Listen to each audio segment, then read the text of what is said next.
Jour de match pour le Real Madrid, jour de Supercoupe et premier titre à aller chercher pour les hommes de Carlo Ancelotti et voici tout ce qu'il faut savoir sur ce match.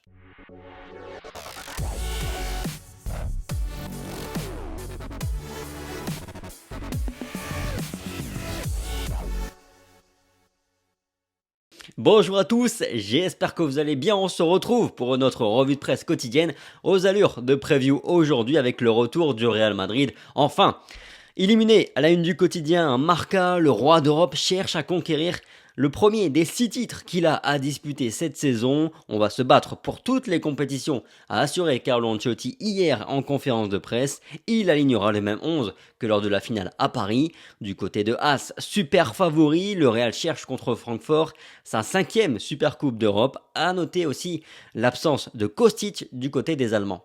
Enfin, nous y sommes, c'est jour de match Helsinki et c'est là que commence le défi du Real Madrid. Comme le titre, le quotidien Marca aujourd'hui, il s'agit du premier des 6 titres en jeu pour la Maison Blanche cette saison des Merengues, largement favoris sur le papier et plus encore après que les Allemands se soient fait détruire par le Bayern Munich, 6 buts à 1 vendredi dernier.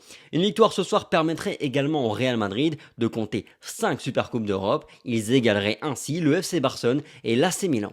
Au niveau des compositions de départ, évidemment aucune surprise du côté de Madrid, puisque Ancelotti annonce déjà depuis 3 semaines qu'il fera jouer le même 11 que face à Liverpool à Paris, si tous les joueurs sont évidemment disponibles, ce qui semble être le cas, il n'y a pas de pépin de dernière minute pour le moment. Notez que l'anglais Michael Olivier sera l'arbitre de la rencontre, et ce sera la deuxième fois qu'il arbitre le Real Madrid. La première fois c'était le mythique match retour de quart de finale de la Ligue des Champions contre la Juve en 2018. En parlant d'absence de dernière minute, il y en a une pour Oliver Glasner, puisqu'il sera privé de Philippe Kostic qui s'est engagé avec la Juve. Ça a été un gros sujet d'interrogation hier en conférence de presse et le coach de Francfort a avoué que cette absence affaiblissait son équipe. Pour autant, il a assuré aussi qu'il ne changera pas de système aujourd'hui face à Madrid. Pour plus tard, on verra, a-t-il dit.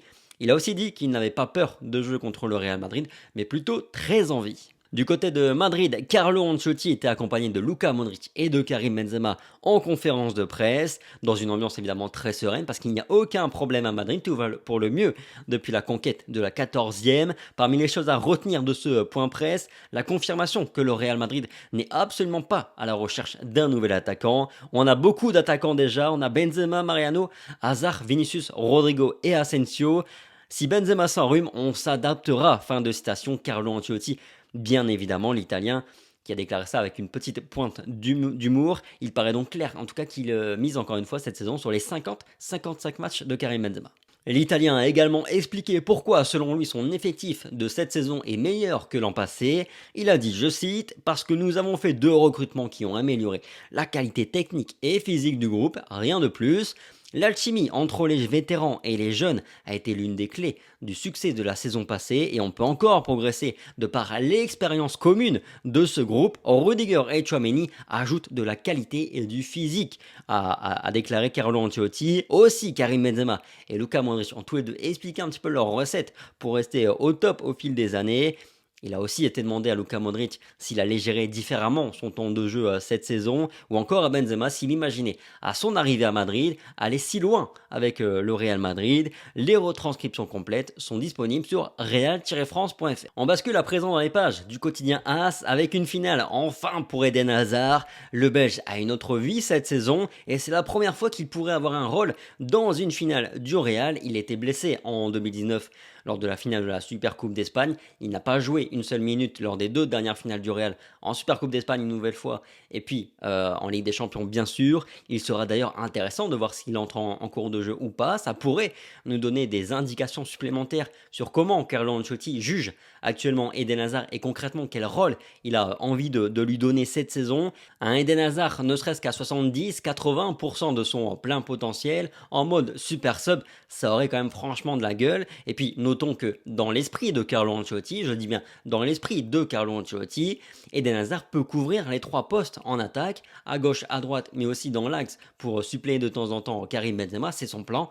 Je pense qu'il voit également Rodrigo dans ce même style, dans ce même registre. En tout cas, il va être intéressant de voir un petit peu après ce premier mois d'entraînement quelle est la hiérarchie qui se dégage dans l'esprit de Carlo Ancelotti. Restons en Belgique et parlons de Thibaut Courtois maintenant, un aimant pour la Supercoupe. Dans les pages du quotidien AS, il est revenu de vacances comme il était parti, en étant le meilleur joueur contre le FC Barcelone lors du Classico de pré-saison aux USA. Il n'a d'ailleurs jamais perdu un match contre une équipe allemande, mais ça c'est quand même plutôt anecdotique, c'est pas ce que je vais retenir. Ce que je vais garder à l'esprit, c'est qu'effectivement, Courtois a déjà affiché un très très haut niveau durant la pré-saison. Sinon, à titre personnel, je n'ai pas d'attente particulière par rapport à ce match. On sait quel 11 on va avoir, on sait ce que cette équipe va nous proposer et j'ai confiance aussi en cette équipe pour ne pas tomber dans le piège allemand. Donc finalement, en dehors des états de forme des uns et des autres, ce que je vais regarder, ça va être la dernière demi-heure de jeu et comment Carlo Ancelotti va gérer un petit peu son coaching. Quel joueur va-t-il choisir de lancer plutôt que d'autres. Et puis n'oubliez pas qu'on rejoue dès dimanche contre Almeria en Liga pour le début de la saison du championnat espagnol. En tout cas, je trouverais ça bien de lancer Eden Hazard, de le concerner un petit peu par un match très très important du Real Madrid. Je pense que c'est celui qui en a le plus besoin. Et voilà, c'est tout pour la revue de presse du jour de Real France. Merci pour votre fidélité, le petit like, le petit partage, le petit commentaire. Balancez-moi votre pronostic pour le match de ce soir dans l'espace commentaire. Sur ce, bon match, passez une bonne journée, prenez soin de vous. Et puis on se dit à ce soir ou à demain pour le débrief. Sur ce, ciao.